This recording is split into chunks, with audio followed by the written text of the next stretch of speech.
యెహోవా ఉత్తముడని రుచి చూసి తెలుసుకొనుడి. ఆయనను ఆశ్రయించు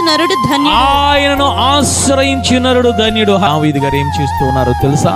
దివారాత్రముల వాక్యము ధ్యానిస్తూ ఉన్నాడు ఆయన.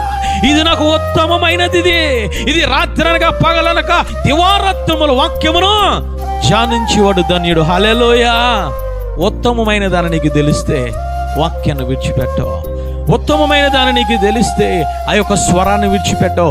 ఉత్తమమైన దాని ఆ వాక్యమని నీకు ఎరిగి రుచి చూచి తెలుసుకుంటే ఈ బైబిల్ గ్రంథాన్ని నువ్వు చదవకుండా ఉండలేవు. హల్లెలూయా. నువ్వు ధ్యానించకుండా ఉండలేవు, దాన్ని పరిశీలించకుండా ఉండలేవు. దేవుడు ఏ విధంగా నేను బలపరుస్తాడో, ఆ బలహీన సమయంలో, అనారోగ్య సమయంలో నేను ఏ వాక్యం ద్వారా బలపరుస్తాడో అయినా నువ్వు చదవకుండా నువ్వు ఉండలేవు. హల్లెలూయా. రుచి చూచి తెలుసుకోవాలి.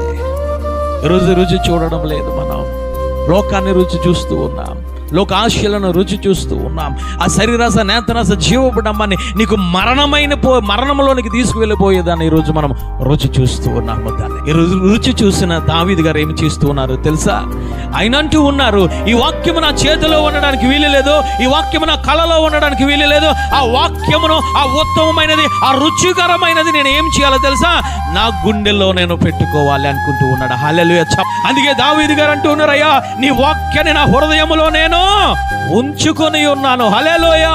ఈరోజు నీ బంగారమును ఉంచుకుంటూ ఉన్నావు, ఈరోజు నీ అందాన్ని ఉంచుకుంటూ ఉన్నావు, లేదా నీ యొక్క కీర్తి ప్రతిష్టలను ఉంచుకుంటూ ఉన్నావు. దావీదు గారు మహారాజు అయ్యుండి, ఆ చక్రవర్తి అయ్యుండి మాట్లాడుతూ ఉన్నాడు. ఆయన నాకు బంగారము కాదు, కీర్తి ప్రతిష్టలు కాదు, ఆ సింహాసనము కాదు, నాకు ఉత్తమమైన రుచి చూచాను కాబట్టి అది బయట విడిచి పెట్టడానికి వీలు లేదు, అది నా గుండెల్లో ఉండాలని గుండెల్లో పెట్టుకుంటూ ఉన్నాడు. హల్లెలూయా.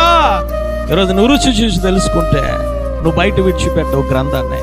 ఆ మాటల్లో నీ చెవితో విడిచిపెట్టవు. ఎక్కడ పెట్టుకుంటావు అంటే నీ గుండెల్లో భద్రపరుచుకుంటావు.